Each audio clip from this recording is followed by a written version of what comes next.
We'd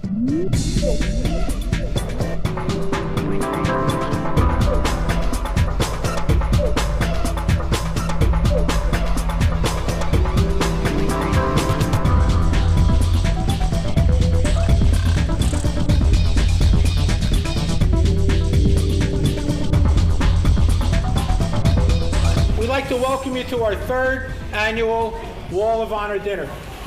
Now, the Wall of Honor, we decided when we first formed up InfoAge and we got the board together, we thought one of the things that we had to do was to recognize the people who came before us, spent many years of their lives at the Evans area, contributed so much to the defense of the United States, and in most cases, people don't remember them or what they did, even who they were in many instances. We thought that the thing to do was to pick out those individuals who have contributed significantly and honor them here in a place where they made history, where the history, and again, the history of radar, the history of the first, if you want to look at it, NASA originated here, and a lot of other things were done by the United States Army. So we just want to recognize those folks. Once again, welcome. Thank you so very much for coming here for our third annual Wall of Honor dinner. It's a great pleasure for me to welcome you. It's a great pleasure for me to introduce some of the people I am going to tell you about right now. The first thing I learned a long time ago is you recognize the politicians. Okay. So, and I'll tell you, you're going to understand in a second why I better recognize the politicians. But the first person I'd like to recognize, the mayor of West Lawn Branch, Mayor Janet Tucci, is here.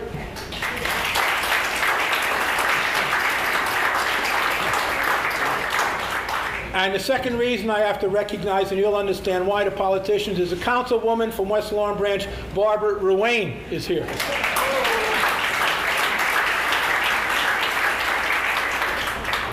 So I tell you, you gentlemen who are at work, if you think you have a tough time, you ought to see what it's like when she's sitting on the board and I'm sitting on the board and I'm hearing what I'm not doing right on the board.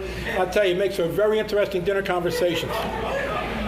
There are some people also I'd like to recognize who have been here for 3 years with us, and you never really see them because they just do their jobs very quietly, efficiently, and professionally. And these are the kids from Shore Regional High School, Shore Players Dramatic Group.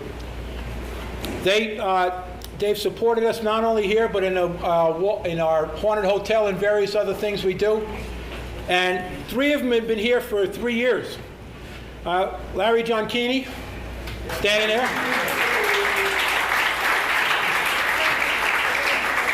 Allison Beckett, who's trying to sneak out the door in the back.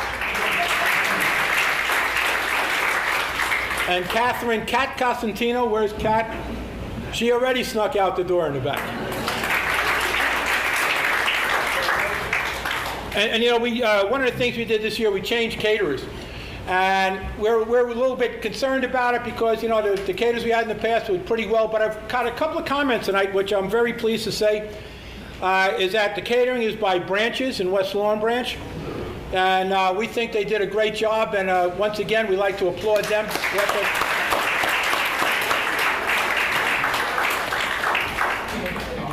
And again, we're getting close to the program, folks. Just give me about another minute and a half, okay?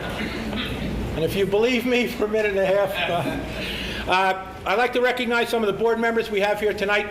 Lou LaFreary. Lou. Bob Giordano.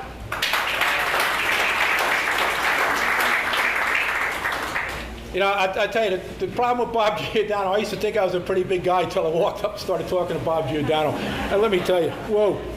And that was a whole bunch of years ago back in the Myers Center. Steve Macrinos. And once again, Barbara Ruane. Now, finish with the introductions. Now it's time to tell you a little bit about, almost like a State of the Union, but about a 3-minute state of InfoAge and what has happened here in the past couple of years. And the reason I'm telling you this is because so many of you have supported us. CACI's been an outstanding supporter, not only with people being on the board, but also with dollars when we have this affair here.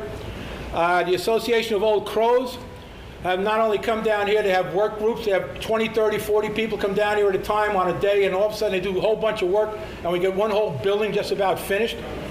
AFCEA, FC has supported us not only with dollars, but also with educational grants, if you wish to call it. We've had New Jersey Natural Gas. We've had so many different people that have supported us, Lockheed Martin. And it's only through the support of you folks that we're able to do what we do here. In the past 2.5 years, and I'm saying pardon me, one person I forgot to introduce tonight is Fred Carl. Fred. For those of you who don't know, Fred is the president and founder of InfoAge. He started this in 1993 and fought the bureaucracy for many years. And now, all he's fighting is me, because we have differences of opinion on a couple of things, but we do pretty good. We've been partners together right now for over 10 years. But one of the things we've done over the past 2.5 years, we've spent over $500,000 on this place. And if you walk around, you're not going to see too many changes in some areas, because I was initially part of the BRAC, and part of the BRAC was that this place should have been turned over in turnkey condition, which means the Army walked out, maintained it at a certain level, which is a level of acceptability. InfoAge, Wall Township, whoever's taking over this property, would turn the key, walk in, plug in their computers, and go from that. But because of the individual decisions on a couple of people, this place turned into a real hellhole. We literally had no sewers, no water, no electricity, no heat. You can imagine what that does to this place, especially 100-year-old buildings that are made of plaster and concrete. And it's only through the auspices of a gentleman by name known as Chris Smith, who got on top of the Army and forced them to do some of the stuff that they're doing right now, that we have at least the condition we have. So for the past many years, but especially the past 2.5 years with the $500,000, we've been doing nothing but triage. And we've been restoring, we've been renovating, we've been repairing. I just give you an idea where some of that money goes to. Fuel alone is $11,000. Now that doesn't sound like much, but when you figure out that the Army pays all of our electric bills, and we take advantage of the Army in the wintertime by plugging in electric heaters, that $11,000 is just in oil, just for some of the areas. Plumbing, $11,000 in plumbing, and this doesn't include, folks, the thousands upon thousands of man-hours that are put in here on an annual basis. And if you come down here on a weekend or a weeknight, and myself and my wife were doing some work in the bathroom here about 3 years ago in the ladies' room, and we finish up at 11 o'clock at night, and here come about 8 or 10 guys walking in and do some work, because they got off the afternoon shift at 10 o'clock at night, and they were coming in here at 11:30 and working at 2:30 in the morning. So we have a lot of people that support us. Electricity, $14,000. Maintenance equipment alone, and this is stuff that's donated to us, and we repair our own stuff, $12,500. Floors, $52,000. That's carpets and the other. Heating and air conditioning, $70,000. Roofing, $115,000. And the thing is, we would have been able to take this $500,000 and turn it into programs if we didn't have to repair this place. So again, we really, and programs, for people to come in, for students to come in, for individuals to come in and see what's going on. We have a fantastic library upstairs, a reference library that people coming in from all over the states just to see what we have and to talk to some of the stuff. Because the work that was done down here was exceptional.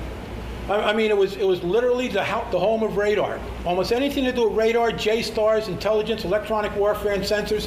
The stuff they talk about at Fort Monmouth was started here by the individuals we're recognizing tonight, by the people who are here and did a lot of the work, and by the people that are on the wall of honor we have outside.